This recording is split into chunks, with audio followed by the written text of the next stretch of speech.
Quran Pak is full of naat and praise of the Prophet ﷺ. For me to pick one ayat out, وَمَا أَرْسَلْنَاكَ إِلَّا رَحْمَةً لِلْعَالَمِينَ, does not mean that only that ayat or that specific part of the Quran is in praise of the Prophet ﷺ. No doubt that the whole Quran Pak is in the praise of the Nabi Pak ﷺ. But the condition is, that's one condition. You see people, some will read the Quran Pak and they will try their utmost best to bring the state of the Prophet down to our level. That's them. But on the other side, if you read the Quran Pak with the love of the Prophet ﷺ, then no matter which spara you pick up, no matter which ayat you read, wherever you look, you'll see the praise of the Prophet ﷺ. Now you may ask a question, how is that possible? Because not the whole Quran Pak is in the praise of the Prophet. How is that possible? Because at some points Allah Ta'ala is talking about the Prophet. And yes, that is not. On other parts, Allah Ta'ala is talking about the enemies of the Prophet and He is condemning them. Now when Allah Ta'ala is doing that, how does that become not? How does that become not? Because Allah Ta'ala is not talking about the Prophet. He's talking about His enemies. Then how does that become not? On other parts of the Quran Pak, if you open the Mus'haf, Allah Ta'ala is talking about the ahkam of Sharia, halal or haram. Then how does that become not? Like I said, the condition is, if you have love of the Prophet in this heart, then no matter which ayat you recite, no matter which surah you read, no matter which spara you open up, you'll see the love of the Prophet everywhere. For example, Allah Ta'ala says, قُلْ هُوَ اللَّهُ أَحَدٌ. He's talking to the Prophet ﷺ. I mean, in this ayat, if you look at it, at the literal terms of it, then Allah Ta'ala is talking about His tawheed. He's saying to the Prophet, Ya Rasulullah sallallahu alayhi wa sallam, قُلْ, tell everyone, هُوَ اللَّهُ أَحَدٌ, that Allah is one. Allah is one. Now in this ayat, Allah is talking about Himself. He wants the Prophet to tell the people, the mu'mineen and the kuffar, that Allah is one. Then how does that become not? How does that become not? Like I said, if you have that, if you contain that love of the Prophet in your heart, then even that ayat will seem like the not of the Prophet. How does that happen? I'll use one of the phrases from Maulana Hasan Raza Khan. He says, the qul keh ke bhi apni baat tere love se suni. He's saying that Allah subhanahu wa ta'ala is His own words. He has meaning to Himself. He wants to express that feeling. But then how does He express it? He expresses it through the tongue of the Prophet.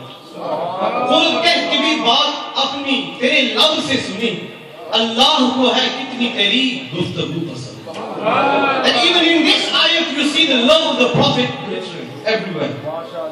You see the love of the Prophet ﷺ. The example I gave was, yesterday during Jummah, I also gave this example, that when we love a child, for example, we have a child, he's only 5-6 years old, or even before that, at an earlier stage, when he learns to speak, a child, he learns to speak. Now, the first few phrases he says Allah, he says Ammi, Abu, whatever he says. Now that child, he doesn't know what he's saying. It's the first few words he's ever going to say in his life. First few words. He doesn't know what he's saying, he doesn't know what it means. He's just saying it because he's heard it. Now because we've heard it from that child, and it's his first ever words he's spoken in his life. We love it so much, we ask him, oh child, oh beta, recite it again. Recite it again and again because we like to hear it. Now when we have love of that child, we want to hear it through his tongue, don't we? Because we want to hear, we love him. Now we know that that same word, that Allah, the Abu, the Ammi, whatever he says, we can say it much better than that child. We can say the word Allah with the correct tajweed. We know the word, we understand it better than that child. Even then, we want that child to say Allah.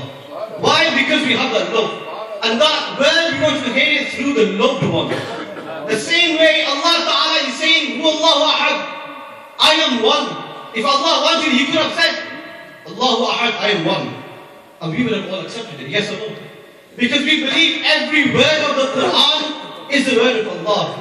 If Allah said Allahu Ahad in the Quran, we would have accepted it because it's the word of Allah.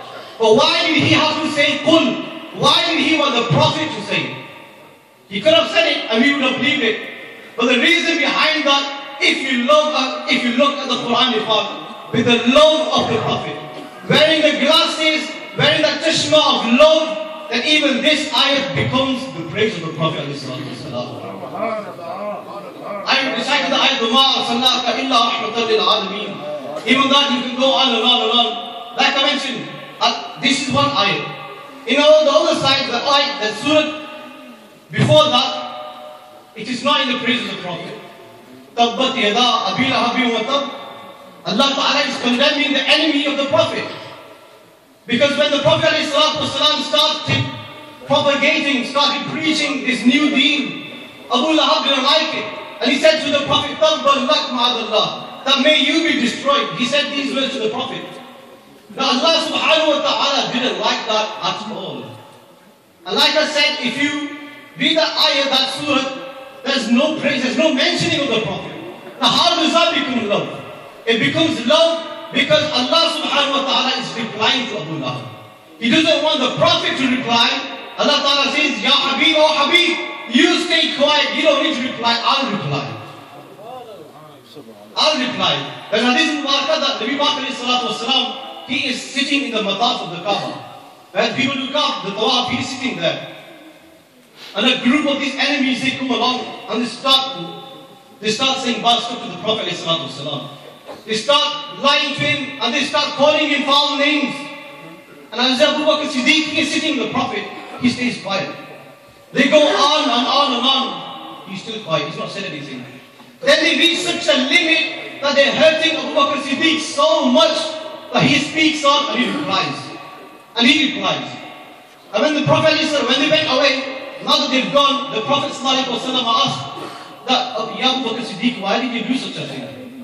He said, Ya Rasulullah, they were saying bad things to you. I couldn't keep quiet anymore. They had reached that limit. They had crossed that limit of saying bad things to you. And I couldn't bear it anymore, so I had to reply. The Prophet ﷺ said that Abu Bakr Siddiq, you know, when you were replying, the angels were replying on my behalf. Even though I or you weren't saying anything, the angels were replying. The same way, Tabbat yada abi lahabin wa tab. He said to the Prophet, may you be destroyed. Allah subhanahu wa ta'ala didn't want the Prophet to say anything. He said, oh Habib, keep quiet, I'll reply. And he said, Tabbat yada abi lahabin wa tab. That may the hands of Abu Lahab be destroyed. Wa tab, and he was destroyed.